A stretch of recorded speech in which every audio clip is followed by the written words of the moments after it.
શ્રી કૃષ્ણ મિત્રો, સ્વાગત છે તમારું મારી યુટ્યુબ ચેનલ શ્રી હરિદર્શનમાં. હું અને મારા કાન્હાજી આપનું હાર્દિક સ્વાગત કરીએ છીએ.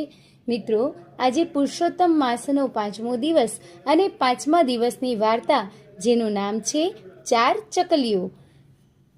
નદી કાંઠે એક ઝાડ હતું, ઉપર 4 ચકલીઓ રહે. એવામાં પુરુષોત્તમ માસ આવ્યો. ગામની સ્ત્રીઓ નદીએ નાહવા આવે, નાહી ધોઈ ખેતર ખેડે અને ઝાડ નીચે બેસીને કથા વાર્તા કરે.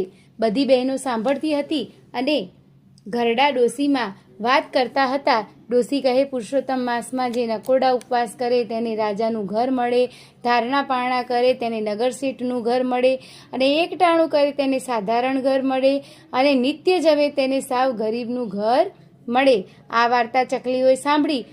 એક કહે, પુરુષોત્તમ માસમાં હું નકોરડા ઉપવાસ કરીશ, અને બીજી કહે, હું ધારણા પારણા કરીશ, ત્રીજી કહે, હું એકટાણું કરીશ, અને ચોથી કહે, તમારે કરવું હોય તે કરો, હું તો બરાબર ઝાપટીશ.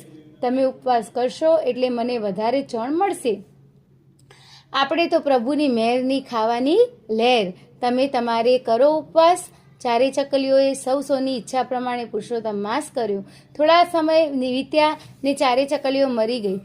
અને એક શેઠને ઘરે જન્મી. મોટી દીકરી ખૂબ જ રૂપાળીને ગુણવાન, બીજી દીકરી રૂપાળી ખરી પણ સાધારણ બુદ્ધિની, ત્રીજી દીકરી ભીનેવાને, અને ચોથી દીકરી સાવ શ્યામવળી. ધીમે ધીમે 4 દીકરીઓ મોટી થઈ. મોટી દીકરી રૂપાળી અને ગુણવાન હોવાથી રાજાના કુંવરે તેનું માંગું કર્યું. શેઠે ધૂમધામથી પોતાની દીકરી રાજકુંવરને પરણાવી. બીજી દીકરીને નગર શેઠનું ઘર મળ્યું. ત્રીજી દીકરીને સાધારણ સુખી વાણિયાને ઘરે પરણાવી. હવે એક ચોથી દીકરી કુંવારી રહી. આ દીકરીનું રૂપ જોઈ જ્યાં વાત કરે ત્યાં ના આવે. કોઈ માગું કરતું નહીં. દીકરીનું મન તો રાત દિવસ દુભાયા કરે છે. શેઠ તેમનાથી બનતા તમામ પ્રયત્નો કરે, પણ આવી કદરૂપી દીકરીને કોણ પરણે? ચોથી દીકરી ચિંતામાં ને ચિંતામાં રાત દિવસ સુકાતી જાય છે. છેવટે શેઠે એક વાણોતરને કહ્યું કે હું તને મારે ઘરે રાખીશ, પણ તું મારી દીકરીને પરણ. વાણોતરને થયું, મારા ભાગ્યમાં કન્યા મળવાની નથી તો શેઠની દીકરી શું ખોટી? તેણે હા પાડી અને શેઠે પોતાની ચોથી દીકરીને વાણોતર સાથે પરણાવી. વાણોતર ઘર જમાઈ રાખ્યો. એવામાં પુરુષોત્તમ માસ આવ્યો. 4 બહેનો પોતાના બાપને ત્યાં ભેગી થઈ સુખ દુઃખની વાતો કરવા લાગી. મોટી બહેનને પૂર્વજન્મનું જ્ઞાન હતું. તે બોલી, બહેન, ગયા ભવમાં આપણે 4 ચકલીઓ હતી. પુરુષોત્તમ માસમાં મેં નકોડા ઉપવાસ કર્યા, અને બીજી બહેને ધારણા પારણા કર્યા, અને ત્રીજી બહેને એકટાણું કર્યું અને ફળ આપણને મળ્યું. તે પછી ચોથી બહેન સામું જોઈને તે બોલી, બહેન, તે મારું કહ્યું ન માન્યું નહીં. આખો પુરુષોત્તમ માસ ખાઈ પીને લહેર કરી. તેનું ફળ તારે ભોગવવું પડ્યું. નાની બહેને ગયા ભવની વાત સાંભળી. આખોએ પુરુષોત્તમ માસ વ્રત કરવાનો સંકલ્પ કર્યો.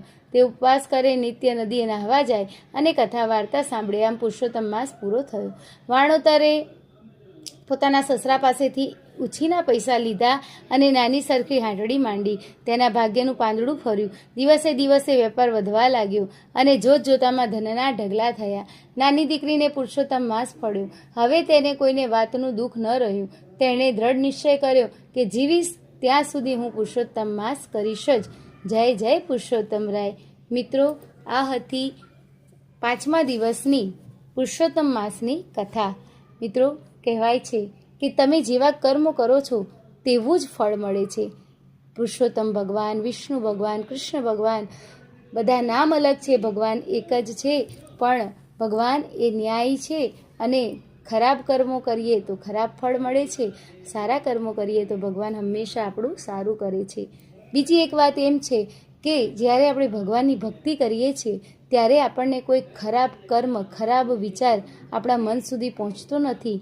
તેના કારણે આપણે સારા કર્મો કરીએ છીએ અને આગળ જતાં આપણે સુખને પ્રાપ્ત કરીએ છીએ. તો આ હતી 5મા દિવસની વાર્તા. ફરી એક નવી વાર્તા સાથે મળીશું. ત્યાં સુધી મને રજા આપશો. જય શ્રી કૃષ્ણ.